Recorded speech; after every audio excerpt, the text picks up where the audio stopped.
Hello here, welcome back to the Sunday Cast. I'm your host, Alex Thompson, here with my co-host, Devin Persinger, and today we're joined with a very special guest, that being Copeland. Yeah. Thank you very much for being here, Copeland. Do you mind running to people at home who don't know who you are through, what you do, what your job is?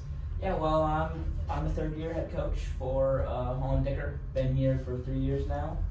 Came in when we first became a team, and just head coach, lead a team. Okay, yeah, thank you very much. So as of recent, you've had a rough season, to put it lightly. And right now there's some cheating allegations for your one win against Josh. There were some leaked texts and some moves on the waiver that people were calling questionable at the time, and now it's looked even weirder. What do you have to say to the people that say you've cheated to get your one win? Well, I mean, to make a joke, just let a brother have his win, right? But to be more serious, what is the cheating allegations, if you don't mind? Because I haven't heard anything. I've been too focused on my camp.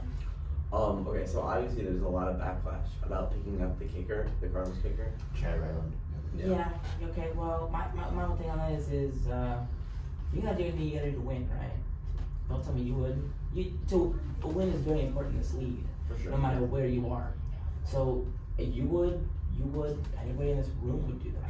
You gotta do some things that you wouldn't usually do to win, right? And in the situation I was in right there was desperate. I was desperate for when I had to win.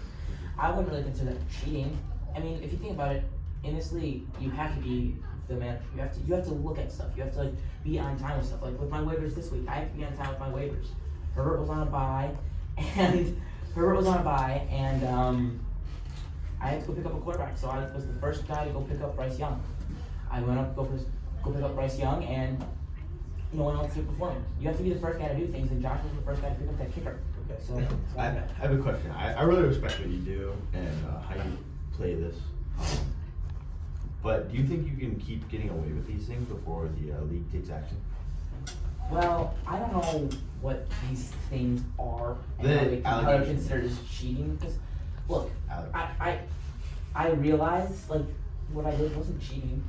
I don't think it was cheating, because you think about it, you go and pick up a waiver, a player on fantasy. Do you think that's cheating? No, by no means. So say someone were to drop a very big player, right now. Say Luke dropped Jonathan right now, right? Everybody in this league would be running, sprinting to get him, right? Yeah, for sure. So you have to pay attention to the waivers. I paid attention to the waivers, and I did my move, and whatever you want to call it, I did it, and I won, So the problem doesn't end there, though. There are also some leaked texts. I'll pop them over on the screen here. Okay. Those are rough, kind of Well, begging for a win. how I kind of when I explain it is, Well, hold on. So saying I'll do anything for a win. Even please no phone from here. Come on. We're now continuing on. Come on. sorry. That's no more That's not me. discipline. Sorry, the wife was texting me. Sorry. Our kids really sick right now, so we're. Okay. So there's been obviously the kicker thing. We've been over that. These texts, the Copeland, I'm not gonna sugarcoat it. They're bad. Okay. This and the vacation you took a couple weeks Can I talk ago. about those texts? Go ahead. Me and Josh, I don't know if you knew this actually, but we were coaches together in college, on the same team. Me and Josh go way back. Interesting. Didn't know that. No. And so, yeah, as recently, there's been a little bit of beef, but we're in a professional league. We're gonna have some disagreements when we play each other. It's we're gonna take it seriously. But texting him there was obviously a joke. It was nothing more than a joke. I'm not begging somebody for a win. I wouldn't do that. Right? I said that as a joke, hey, we fucking win. I believed in my team. I didn't need him to put out a player, but at that time, I was just joking around with him, trying to find some heart in the situation, keep in touch with a guy who I know very well and who came up with me. I have a lot of respect for him and what he's doing, and I respect that. I'll keep it. Yeah, for sure. Yeah, you keep your connections. Yeah. That's something I've always respected about you.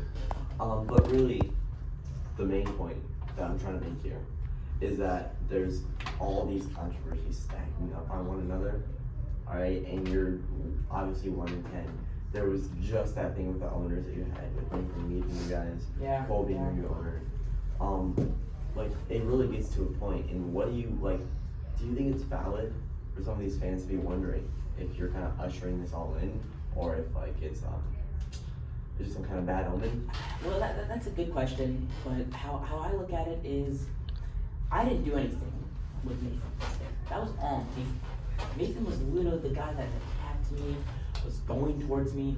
Look, I think Cole, he came into this position and he's doing really good.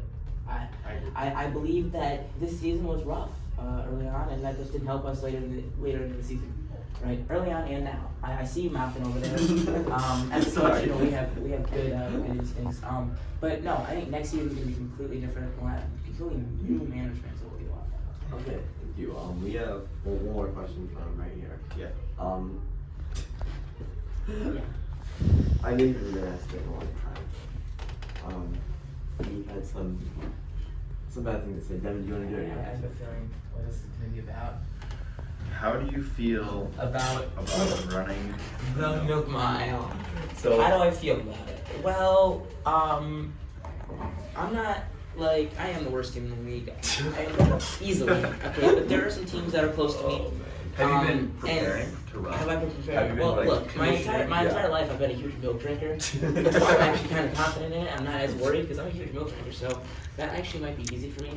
Running in the snow is the only thing that I'm worried about. You may be a huge milk drinker, but are you a huge runner? Yeah. I mean, you see this on my hoodie. You know, I used to wrestle and I still do from time to time. So yeah, I definitely. Okay, and then why does that question bother you so much? Well, it doesn't as much anymore because yeah, for people close to me, but they're pretty far away. I am in a league of my own this year. Oh yeah, But, you're the only one eliminated from the playoffs right now. As of now, I yeah. believe. Well, was Deegan No, eliminated? no, Oh, Deegan's wow. eliminated. Dean's like You know what? the Good for second Deegan. best Daniel. Daniel's not eliminated yet. I thought he was 8 losses. Oh. I played this week, so he'll be eliminated this week. But I just think, yeah. Well, early in the season there were a lot of other bad teams, and they didn't get asked that question, so that's probably why it bothered me the most. But now, honestly, it doesn't bother me anymore. I find it actually funny, and when I run it, I'll find it funny if I do run it. Because I don't know, I still have confidence. If I do run it, I will. Okay. Thank you very much, Copeland. Okay, no problem. I'll definitely do this again if you invite me back. We'll be looking forward to seeing you run that. Yeah.